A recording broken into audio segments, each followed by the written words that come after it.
अगर वो गलत कर रहा है तो उसको सज़ा मिलेगी।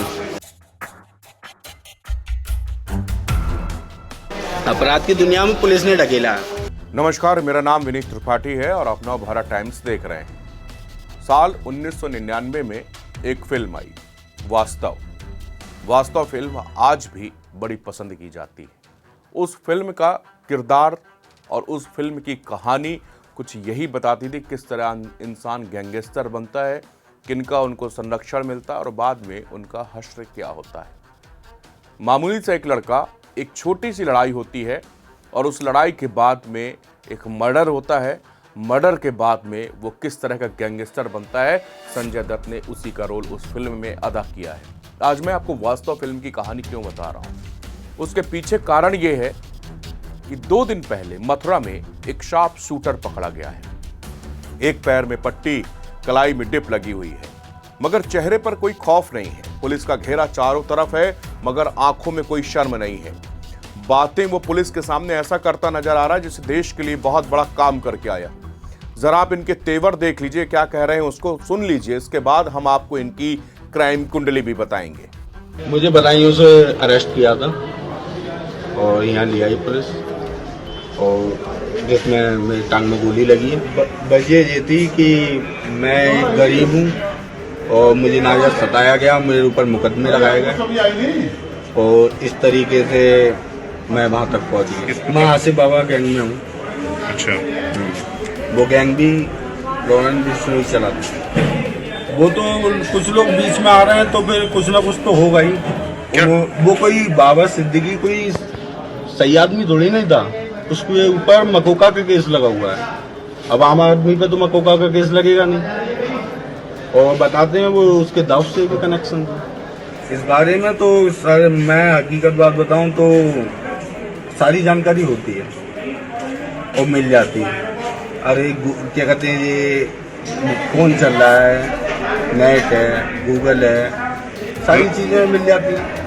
अगला निशाना तो देखो, हम तो जा रहे हैं जेल, अब पता नहीं कौन क्या कर रहा है और कैसा क्या होगा, इस बारे में मुझे जानकारी नहीं है। संपर्क कुछ जो दोस्त थे दिल्ली के मेरे, उनके जरिए बात हुई थी, मेरा तो कोई संपर्क था ही नहीं। 2 दिन पहले मथुरा से लॉरेंस बिश्नोई व हाशिम बाबा गैंग का शूटर योगेश उर्फ राजू पकड़ा गया।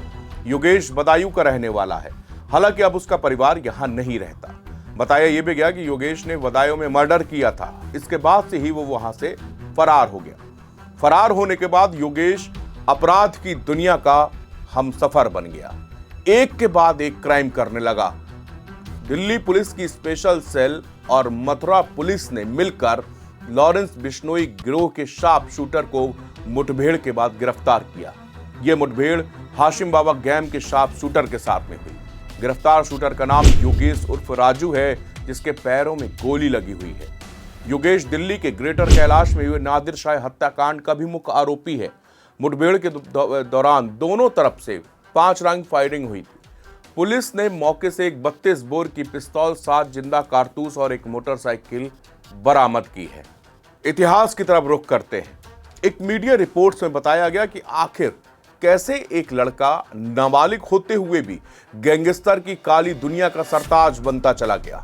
मथुरा के रिफाइनरी थाना क्षेत्र में एनकाउंटर के बाद पकड़े गए लॉरेंस बिश्नोई गैंग के शार्प शूटर योगेश को कोर्ट ने 60,000 के बॉन्ड पर सशर्त जमानत दी। उनके नाना ने ही ये जमानत ली थी और शर्त ये थी कि अपराधियों के साथ अब ये नहीं दिखेगा। दरअसल योगेश शुरुआत से ही अपराध की दुनिया में अपना नाम कमाने की ख्वाहिश पहले बैठा था।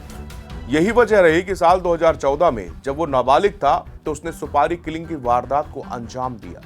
पूरी रेकी के बाद ट्रांसपोर्ट कारोबारी पवन गुप्ता का मर्डर सरेराह होने की वारदात में वो शामिल था। पवन दूध लेने बाइक से शहर के एसके कॉलेज के स्थित एक रेस्टोरेंट पर बाइक से रात के वक्त गया था। उस वक्त शहर में पावर सप्लाई ठप थी।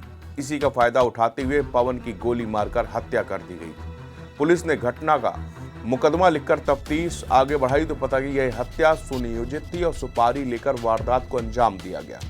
गहनता से जांच हुई तो योगेश का नाम उजागर हुआ और गिरफ्तारी की गई।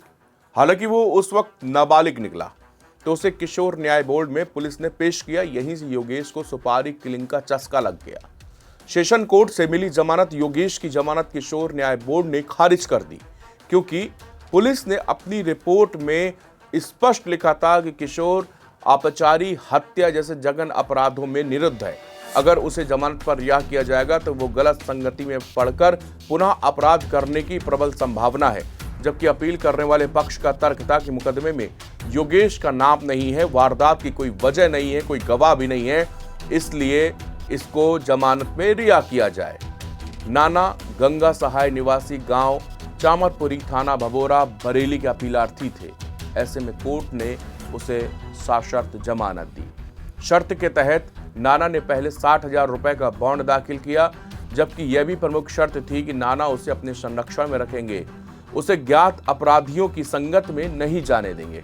अब वो बन बैठा था शार्प शूटर। साल 2017 में योगेश के खिलाफ मारपीट समेत जान से मारने की धमकी देने, गाली गलौज का केस लिखा गया, लेकिन बाद में पुलिस ने इस मामले में एफआईआर लगा दी। यहां पर भी वह नहीं सुधरा और आपराधिक हरकतों के चलते जेल में ही हाशिम बाबा गैंग के सदस्यों से मिला।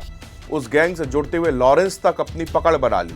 बताया जाता है कि इस बीच नाना उसे मनाते रहे, समझाते रहे, लेकिन उसने किसी की नहीं सुनी और अपराध के दलदल में धंसता चला गया। नादिर शाह की हत्या 12 सितंबर को गोली मारकर की गई थी। इस मामले में पुलिस कई पहलुओं से जांच कर रही है। दुबई में रह रहे अनूप कुमार जुनेजा भी जांच के दायरे में है और स्पेशल सेल भी उनसे पूछताछ करना चाहती है। दरअसल नादिर ने 2022 में केंद्र सरकार, दिल्ली सरकार और पुलिस कमिश्नर को पत्र लिखकर जुनेजा पर जान से मारने की धमकी देने का आरोप लगाया था।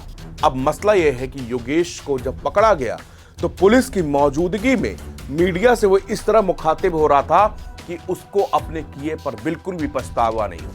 आंखों में बिल्कुल शर्म नहीं थी और बिल्कुल बेखौफ अंदाज में बता रहा था कि मैंने किस तरह लॉरेंस बिश्नोई शूटर कहाँ पे हैं, वो कैसे काम करते हैं, मेरी मुलाकात उनसे कैसे हुई, वीडियो कॉल के थ्रू मैंने लॉरेंस भाई से बात करी और जेल के अंदर से ही वो कैसे गैंगस्टर बना। वो भी ये भी बताता है कि मुझे पुलिस ने गैंगस्टर बनाया। मैं अपनी बहन से आज भी बहुत प्यार करता हूँ, मैं अपनी बहन से मिलने जाया करता हूँ, लेकिन पुलिस ने मुझे गैंगस्टर बना दिया। ये कहानी सुनने में थोड़ी दिलचस्प लगती है। लोग अक्सर अपराधी, जब आप इनका सिजरा देखेंगे, जब इनका इतिहास खंगालेंगे, तो एक छोटे से अपराध के बाद में ये इनको ऐसा चस्का लगता है कि ये फिर उस दुनिया के सरताज बादशाह बनने के लिए आगे आ जाते हैं। ये थी योगेश की कहानी, जो आज पुलिस के चंगुल पर है और उसके पैरों पे गोली लगी हुई है, हाथों में ड्रिप लगी हुई है, लेकिन उसके चेहरे से, भाव भंगिमाओं से कहीं नहीं लग रहा कि उसको इस बात का मलाल है या पछतावा है।